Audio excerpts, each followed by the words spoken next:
नमस्कार दोस्तों, जन मुद्दों की बात धर्मराज के साथ मेरे शो में आप सबका स्वागत है।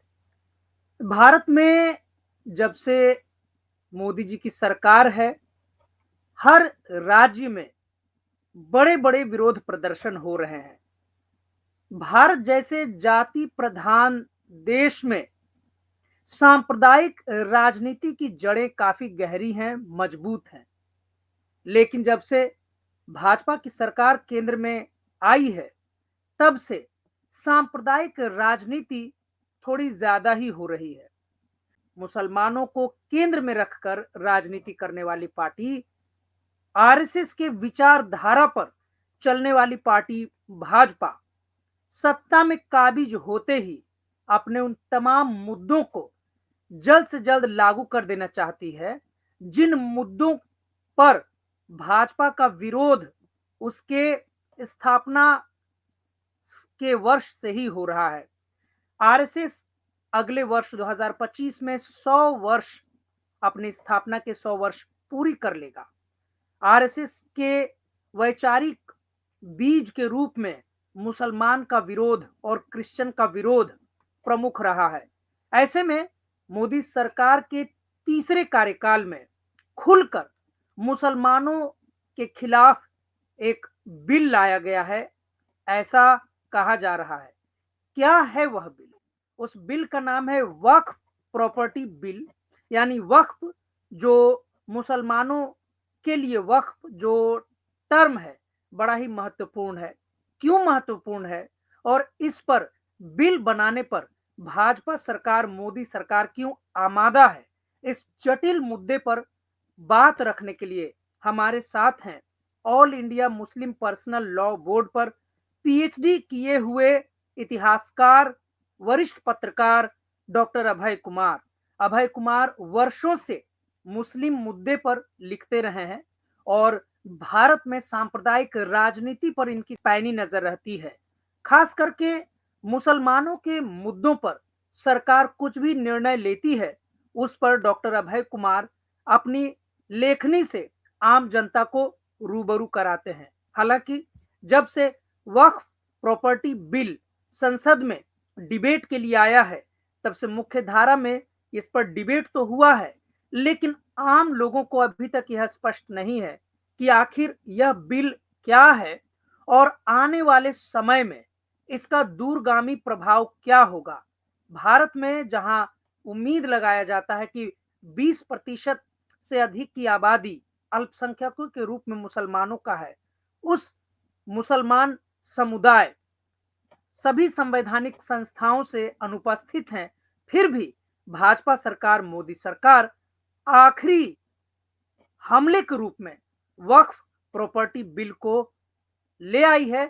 फिलहाल भाजपा के पास सीधा प्रचंड बहुमत नहीं है, इसीलिए नहीं तो पुराने बिलों की तरह इसे भी वो सीधे लागू कर दिए होते, भले ही उसका परिणाम कुछ भी हो।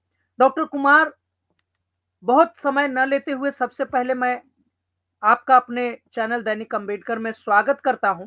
मैं आपसे पहला सवाल के रूप में पूछूंगा कि ये जो शब्द है वक्फ, पहले इस पर रोशनी डालिए कि आम आदमी इस शब्द को कैसे समझे और वक्फ बोर्ड जो है ये दरअसल कहां से आ रहा है और यह वक्फ प्रॉपर्टी बिल के मायने क्या है?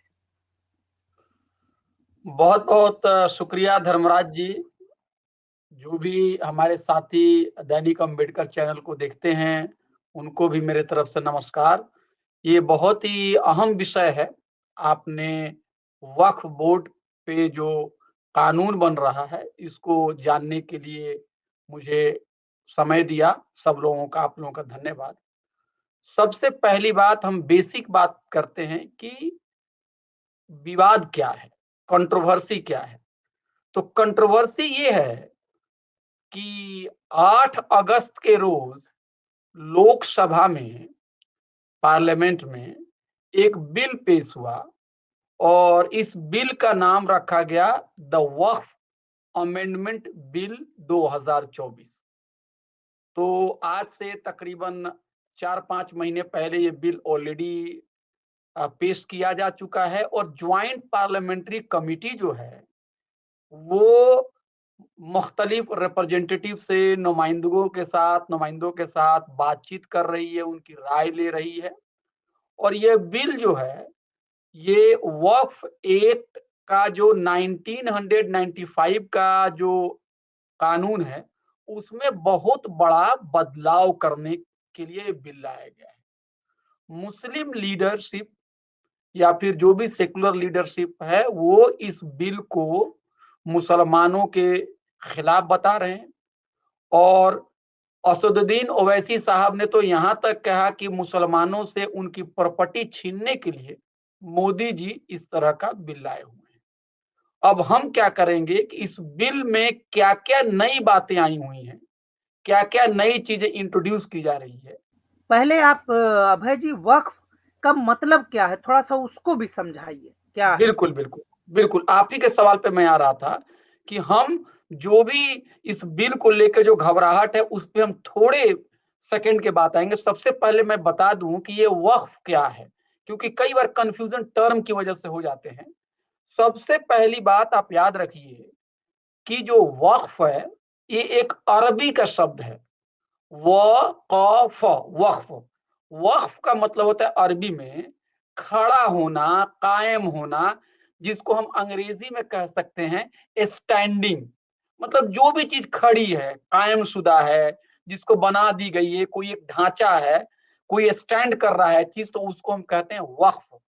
और वक़्फ़ आप कभी सुनते होंगे, और वक़्फ़ के साथ कभी-कभी औक़ाफ़ वर्ड भी आप लोगों के सामने आता होगा, तो आप भी कन्फ्यूज़ कर जाते होंगे। तो बेसिकली क्या है, वक़्फ़ जो है वो सिंगुलर है, एक वचन है, और औक़ाफ़ जो है वो बहुवचन है। यानी बहुत सारे वक़्फ़ का मतलब हो गया औक़ाफ़। तो अगर आप डिक्शनरी को उलाट के देखेंगे तो वक़्फ़ का मतलब हुआ कायम स्टैंडिंग। लेकिन जब हम ये पर्सनल लॉ में और जब हम कानून में जब आके वक्फ की जब बात करते हैं, तो वक्फ का मतलब होता है ऐसी प्रॉपर्टी, ऐसी संपत्ति जिसको मुसलमानों ने अल्लाह की राह में, यानी परमेश्वर खुदा गॉड की राह में उसको दान दे दिया है।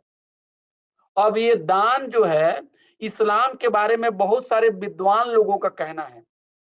अभी वीटी राजशेखर बहुत बड़े पत्रकार थे, उनका निधन हो गया। उन्होंने भी अपनी किताब में लिखी है कि इस्लाम जो है वो गरीबों का मजहब है। इस्लाम के अंदर में चैरिटी की बात कही गई है, इस्लाम के अंदर में गरीबों की बात कही गई, और यहाँ तक इस्लाम में कहा गया है कि तुम्हारे रोजे और तुम्हारे नमाज कबूल नहीं किए जाएंगे अगर तुमने गरीबों को खाना नहीं खिलाया और गरीबों का हाल नहीं पूछा। ये बात क्रिश्चियनिटी के भी अंदर में है। तो ये मुसलमान लोग अपने धार्मिक मतलब अकीदा की वजह से, विश्वास की वजह से, अगर उनके पास कोई संपत्ति होती है तो कुछ संपत्ति का हिस्सा उसको कॉमन सामूहिक इस्तेमाल के लिए उसको वो दान कर देते हैं। और एक और चीज इसमें ख्याल रखने की चीज है कि दान की हुई चीजें वापस नहीं हो सकती है। बच्चा नहीं है कि बच्चा कोई आपको टॉफी दे दिया और खिलौना दे दिया और कल कहेगा नहीं नहीं नहीं मुझे वापस कर दो। एक बार आपने अल्लाह की राह में उसको दान कर दिया, तो अब उसका इस्तेमाल सामाजिक कार्यों में, गरीबों की मदद करने में, जरूरतमंदों को मदद करने में, विधवा औरतों की मदद करने में, जो डाइवोर्स यानी जिनका तलाक हो चुका है उनकी मदद करने में, इस तरह के स्वास्थ्य है, एजुकेशन है, इस तरह का फलाही यानी वेलफेयर के कामों में उसका इस्तेमाल होता है। और इसकी तारीख अंग्रेजों के जमाने से भी पहले से है। अंग्रेज ने भी बहुत सारे ऐसे कानून बनाए जिससे उनकी वक्फ की प्रॉपर्टी पर हमला हुआ, टैक्सेस लगा दिए। अब अभी अभी हम उस विवाद में नहीं जाएंगे। हम सिर्फ यही करें कि वक्फ एक ऐसी संपत्ति है जिसको मुसलमानों ने सामूहिक काम के लिए, गरीबों के लिए, जरूरतमंदों के लिए, स्वास्थ्य शिक्षा के लिए अल्लाह के नाम पे दान कर दिया। उस दान करने वाला व्यक्ति वो कल कहे कि नहीं नहीं ये मुझे वापस कर दो, तो वापस नहीं होगा। और स्पिरिट यही है कि उस तमाम प्रॉपर्टीज को इस तरह से मैनेज किया जाए ताकि उससे जो भी आमदनी हो सके वो आमदनी किसी की जेब में ना जाए, बल्कि उस आमदनी को गरीबों में और जरूरतमंदों में उसका इस्तेमाल किया जा सके। ये बात बहुत ही हैरत होगी बहुत लोगों को सुन के कि भारत में वक्फ से संबंधित जितनी भी संपत्ति है वो सामूहिक है, वो किसी एक व्यक्ति की नहीं है। वो इतनी है जितनी दुनिया में कहीं नहीं है। सुन लीजिए, इतनी है वक्फ की प्रॉपर्टी भारत में जितनी दुनिया में कहीं नहीं है। और धर्मराज जी, मैं उसको आंकड़ा भी मैं आपको दे सकता हूं कि नहीं, नहीं, मैं समझना वो, चाहूँगा जब आप कह रहे हैं नहीं, नहीं, आप कह रहे हैं कि दुनिया में कहीं नहीं है, इसका क्या तात्पर्य है? किस रूप में आप ये कह रहे हैं कि नहीं मतलब अधिक प्रॉपर्टी है?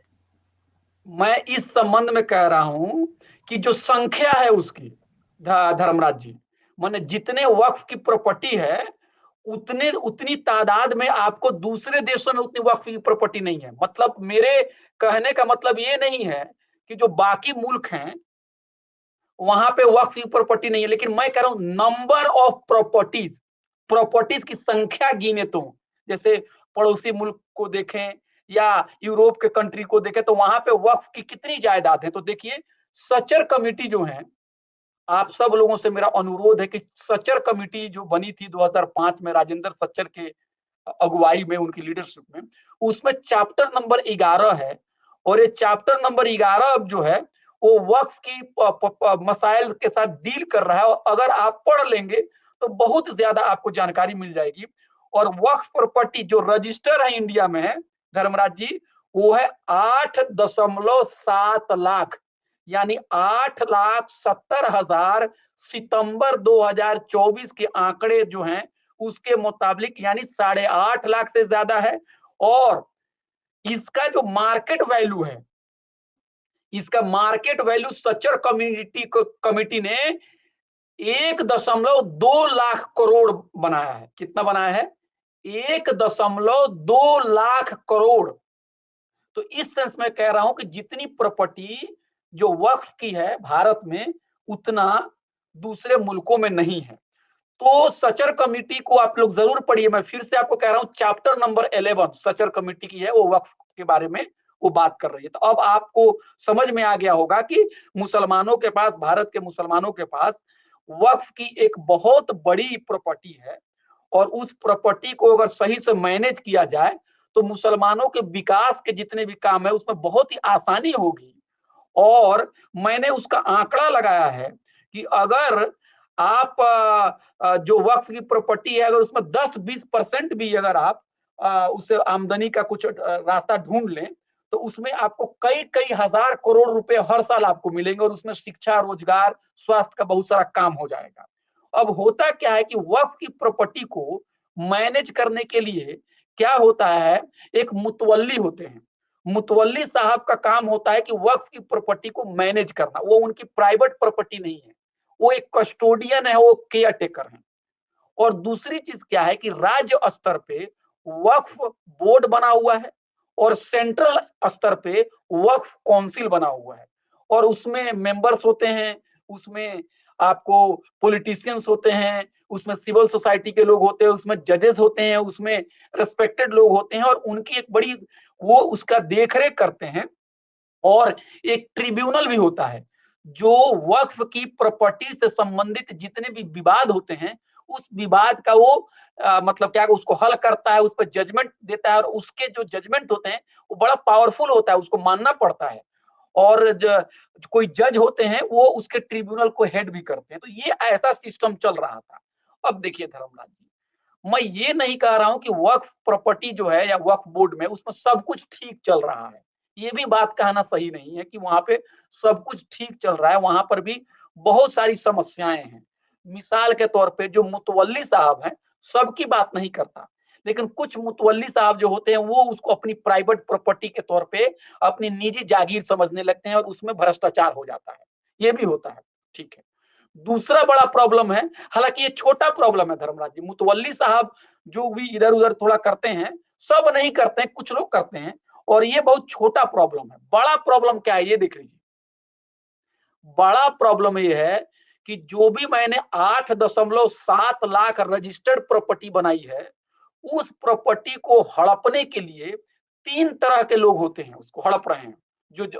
जो आपको जो प्रॉपर्टी है वक्फ बोर्ड की, एक तो इंडिविजुअल, धर्मराज जी मान लीजिए कि आप जहां रहते हैं वहां कोई वक्फ की प्रॉपर्टी है, मान लीजिए वहां मस्जिद हो सकती है, वहां कोई यतीम खाना हो सकता है, वहां पे कोई मुसाफिर खाना हो सकता है, वहां पे कुछ दरगाह हो सकती है, तो आपने क्या किया, वहां जमीन हड़पनी शुरू कर दी। तो एक तो व्यक्ति भी एक उसको उसकी जमीन को हड़पता है।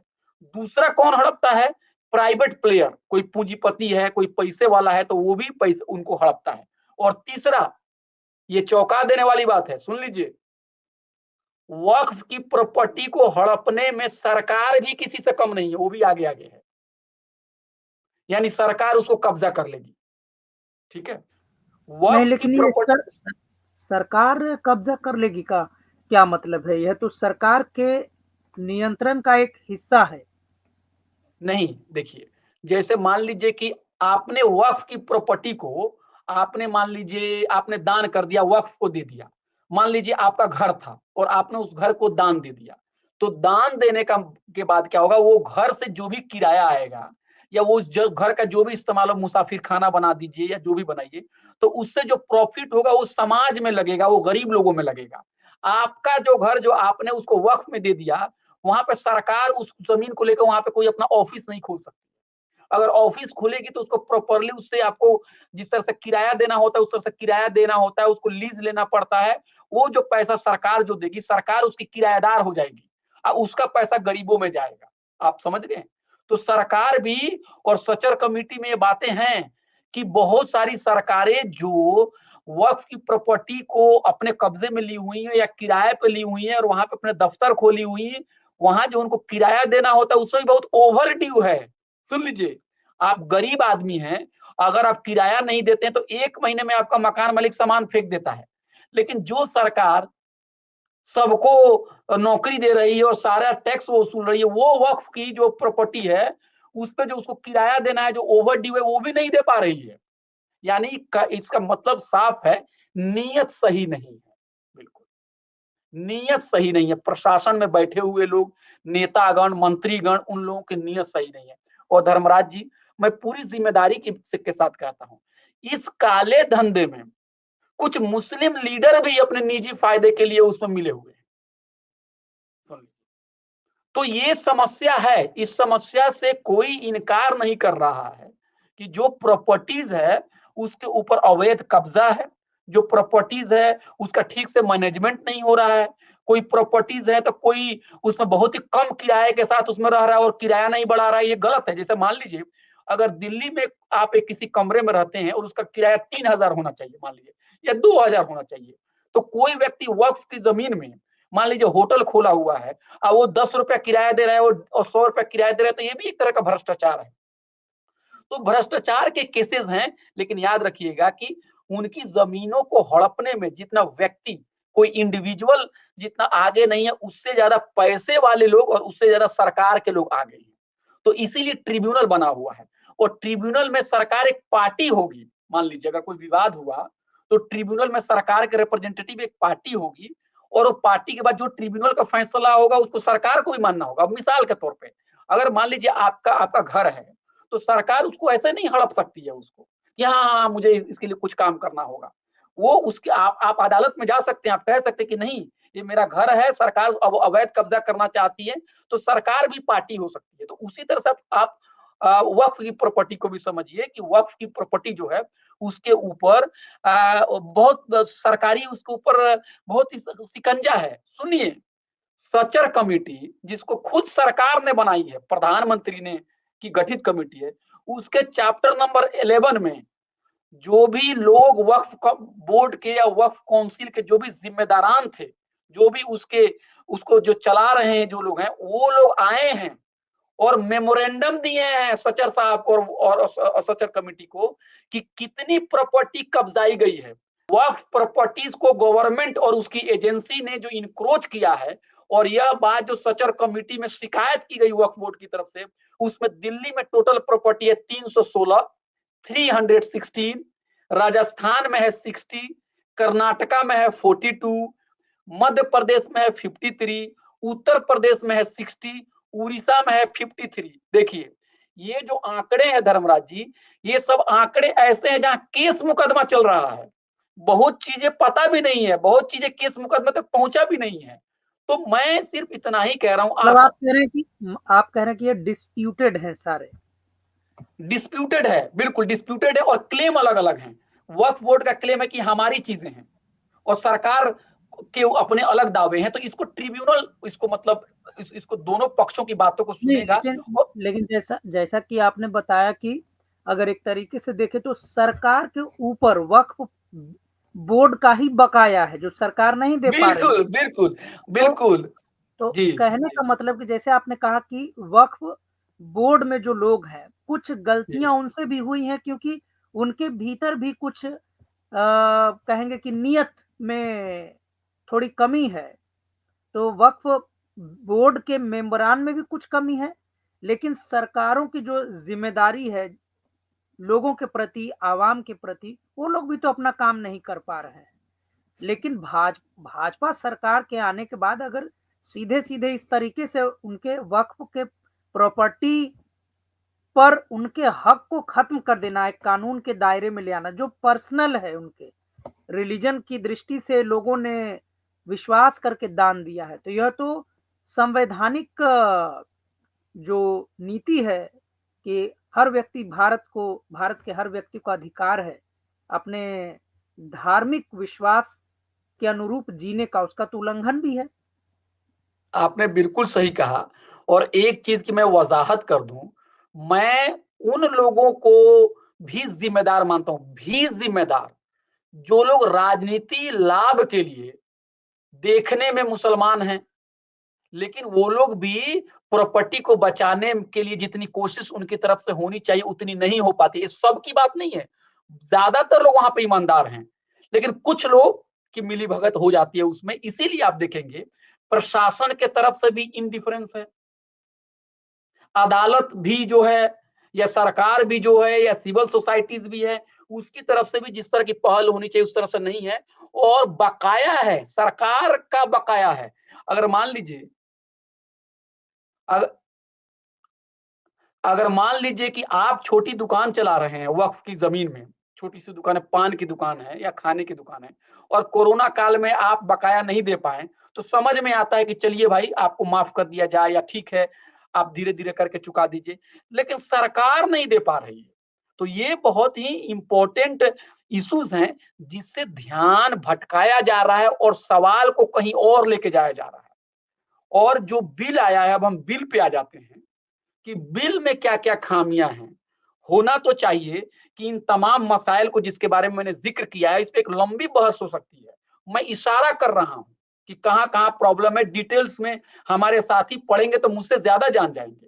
मैं सिर्फ यही कह रहा हूँ कि जिन-जिन कमियों की तरफ मैंने इशारा किया, उस कमियों को दूर करने के बजाय जो कानून लाया गया है, उसमें 2-3 चीज़ ऐसी है धर्मराज जी, कि आप सुनेंगे तो आपको ऐसा महसूस होगा या आप जानेंगे तो ऐसा लगेगा कि वहां पे मरीज के मर्ज को ठीक नहीं किया जा रहा है, मरीज को मारने के लिए दवाई दी दी जा रही है। देखिए 2-3 बातें मैं कह दूं, 3-4 चीजों पे वक्फ बोर्ड पे बहुत ही बड़ा हमला है जो इस बिल में है और मैं उम्मीद करूंगा कि इस बिल का विरोध हो, ये बिल पास नहीं हो पाए। सबसे पहली बात ये है कि इस बिल में एक ऐसा प्रावधान लाया गया है जिसमें वक्फ बोर्ड जो राज्य स्तर पर वक्फ प्रॉपर्टी को मैनेज करता है, उसकी देख-रेख करता है, उसके जो मेंबर्स हैं, उसमें उन्होंने रिलीजियस कंपोजिशंस को बदल दिया है और इसमें इस तरह के प्रपोजल लाए जा रहे हैं कि उसमें नॉन मुस्लिम भी उसका मेंबर हो सकता है। अब सवाल ये है कि एक सेकुलर पॉइंट ऑफ व्यू से अगर आप सोचें, तो ठीक है, धर्म की कोई कैद नहीं होनी चाहिए। कोई भी व्यक्ति किसी भी चीज को मैनेज कर सकता है। लेकिन सवाल ये है कि क्या इस तरह के प्रावधान जो हिंदू इंडोनमेंट एक्ट है, क्या उस तरह की चीजें क्या वहां भी खोली जाएगी? दूसरा सवाल ये है कि जो नहीं अगर खोल कर कहें तो क्या राम टेम्पल ट्रस्ट में मुसलमानों का नाम दिया जा सकेगा? आप ये मुझे कहना चाहेंगे? देखिए मैं तो कह रहा हूँ कि शुरुआत उधर से ही सेकुलरिज्म की हो, मेजोरिटी कम्युनिटी जो है वही सेकुलरिज्म का पहले मतलब उसका उसको उसकी मिसाल पेश करे। तो ये हुँ। जो है कि हम उसके कंपोजिशंस को बदल देंगे, सुन लीजिए, उसमें हम नॉन मुस्लिम्स को मेंबर्स को लगा दें और वो भी नॉन मुस्लिम जो मेंबर आएंगे धर्मराज जी, तो उसमें आपके जैसा कोई सेकुलर आदमी नहीं जाएगा, वो कौन आएगा आपको भी पता है। जिसका हिंदुत्व के संगठन से उनका उनका लेन देन है, उनका मेल जोल है, ऐसे ही लोग आएंगे। और हिंदुत्व की जो राजनीति है वो मुसलमानों के प्रति किस तरह का पूर्वाग्रह रखती है, इसके बारे में मुझे और आपको बताने की जरूरत नहीं है। तो एक तो कंपोजिशंस बदला जा रहा है, इससे घबराहट हो रही है। आप सोचिए, एससी कमीशन का चेयरमैन जो है, वो एससी कमीशन के चेयरमैन को कोई एससी को ना बना के किसी ब्राह्मण को बना दिया जाए। जरा सोचिए, फिलोसॉफिकल तौर पे कोई भी इंसाफ कर सकता है, लेकिन क्यों एससी कमीशन के का चेयरमैन को क्यों कोई एससी और एसटी को बनाया जाता है? इसलिए बनाया जाता है क्योंकि बाबा साहब अंबेडकर ने एक बात कही है, अच्छा कानून आप बना दो, लेकिन वंचित समाज के लोग उस अच्छे कानून का को लागू करने के लिए अगर महकमों में नहीं होंगे, अगर बड़े बड़े जगहों पे नहीं होंगे, तो आपके साथ अन्याय होगा। लेकिन गलत कानून भी है, लेकिन महकूम तबका, कमजोर तबका, दबे कुचले समाज के जो लोग रहेंगे, तो वो उसमें कुछ ना कुछ रास्ता निकाल देंगे, थोड़ा सा रिलीफ आपको दे देंगे। एक महिला के ऊपर हमला हो, उसकी आबरू के ऊपर कोई आंख दिखाए, अगर वो थाने में जाए और थानेदार कोई महिला हो, तो उस महिला का आधा दर्द ठीक हो जाता है। लेकिन वही थाने में जाए और वहां पे थानेदार कोई मर्द हो और उसके साथ वो अच्छे से सुलूक ना हो, तो उसका दर्द बढ़ जाता है। यानी कंपोजिशन बदली जा रही है, जिससे भय है, डर का माहौल है। और बार बार बाबा साहब अम्बेडकर कह रहे थे कि माइनॉरिटी की के विश्वास को जीतना ही लोकतंत्र है। माइनॉरिटी के अधिकार को कुचलना लोकतंत्र नहीं है। लोकतंत्र में बहुमत की सरकार बनेगी और हमें पता है कि बहुमत में किसको सीट आने वाली है। लेकिन इसका मतलब नहीं है कि जो अल्पमत में है, जो कमजोर है, जो दबा कुचला है, जो माइनॉरिटीज है, उसके गर्दन पे आप लात रख देंगे। ये नहीं है। बहुमत से सरकार चलेगी, मगर अल्पसंख्यक की रजामंदी से चलेगी। अल्पसंख्यक को वीटो पावर देना होगा, लेकिन यहां कुछ उल्टा ही हो रहा है, कोई सुन नहीं रहा है। दूसरी इसकी सबसे बड़ी दिक्कत है, जो भी लोग कानून को जो जानते हैं, तो ये बात जरूर जानते हैं कि जब दो व्यक्ति कोर्ट में जाए, तो कभी भी न्याय करने वाला व्यक्ति, जज जो होगा, किसी दो फरीक, दो पार्टी का रिप्रेजेंटेटिव नहीं हो सकता है। अगर अभय कुमार और धर्मराज कुमार के बीच में कोई विवाद है और दोनों कोर्ट में जाते हैं, तो अभय कुमार का भतीजा जज नहीं हो सकता है और धर्मराज कुमार का भाई जज नहीं हो सकता है। नहीं तो फैसला क्या होगा आप जानते ही हैं। अब जब सरकार ने ही खुद तथाकथित तौर पे या एलिजेडली, या जो आरोप लगाया जा रहा है कि उसने वक्फ की प्रॉपर्टी को कब्जियाया है, उसका ड्यू नहीं दे रहा है, और जब यह मामला डिस्प्यूटेड है और वहां पे वक्फ से रिलेटेड जो भी डिस्प्यूट, जो पहले ट्रिब्यूनल उसका हल करता था, उसके पावर को आप कम करके और आप डिस्ट्रिक्ट कलेक्टर को अगर पावर दे देंगे अब वही सब कुछ तय करेगा, तो मैं पूछता हूं कि डिस्ट्रिक्ट कलेक्टर जो है वो किसका रिप्रेजेंटेटिव है? वो तो सरकार का रिप्रेजेंटेटिव है। डिस्ट्रिक्ट कलेक्टर किसके आदेश से काम करता है? वो चीफ मिनिस्टर के आदेश से काम करता है, वो होम मिनिस्टर के आदेश से काम करता है, वो प्रधानमंत्री के आदेश से काम करता है। तो सरकार का ही आदमी कैसे जज हो सकता है जहां सरकार खुद पार्टी है? तो ये भी लीगल मामले से, जूरिस्प्रूडेंस का एक बहुत बड़ा, आप कहेंगे बहुत बड़ा ये हमला है। तीसरी बात, ट्रिब्यूनल की जो पावर थी, वो उसको उसको क्या किया जा रहा है, उसको कम किया जा रहा है, और उसको जो ट्रिब्यूनल को क्या किया जाए, कमजोर किया जा रहा है।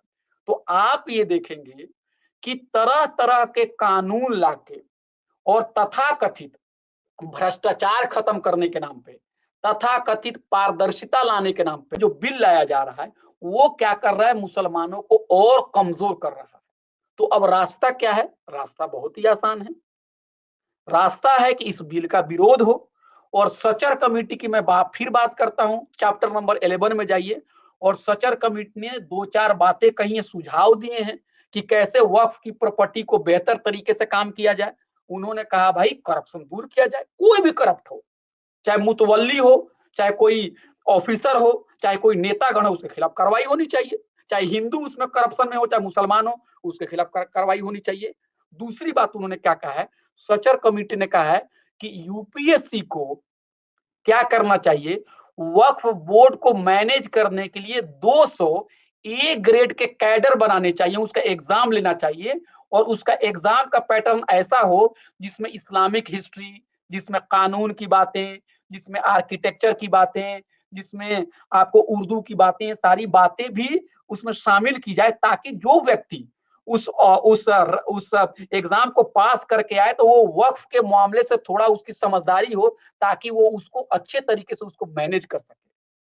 राजेंद्र सचर ने कहा है कि जरूरत इस बात की है कि हम वक्फ बोर्ड की प्रॉपर्टीज को अच्छे तरह से मैनेज करें, वहां से करप्शन को दूर करें, उनको हेल्प करें, उनको इंपावर करें, उनकी ताकत को बढ़ाएं, उनको टेक्नोलॉजी से जोड़ें, उनको बेहतर तरीके से मैनेजमेंट दें और उससे जो पैसा हो रहा है वो भारत में जो अल्पसंख्यक हैं, जो मुसलमान हैं या दीगर जो भी कमजोर लोग हैं उनकी भलाई के लिए किया जाए और इससे मुस्लिम समाज जो है आगे बढ़ेगा, अल्पसंख्यक समाज आगे बढ़ेगा और देश में जब अल्पसंख्यक की हालत बेहतर होगी तो देश की हालत वैसे ही बेहतर हो जाएगी।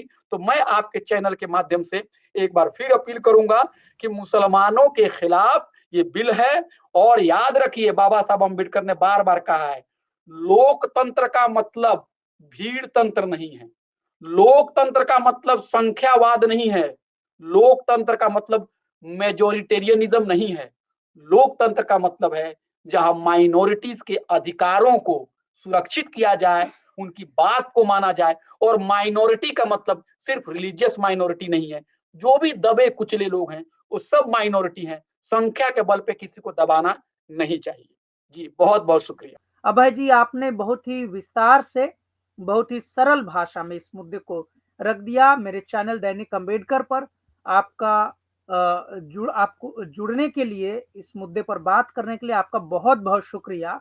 मैं उम्मीद करता हूँ कि आपके इस बातचीत से आम दर्शकों को, जिनको कुछ ऐसा शब्द जो मुस्लिम जैसा लगता है, सुन के ही डर जाते हैं, इतना इस्लामोफोबिया फैला दिया गया है।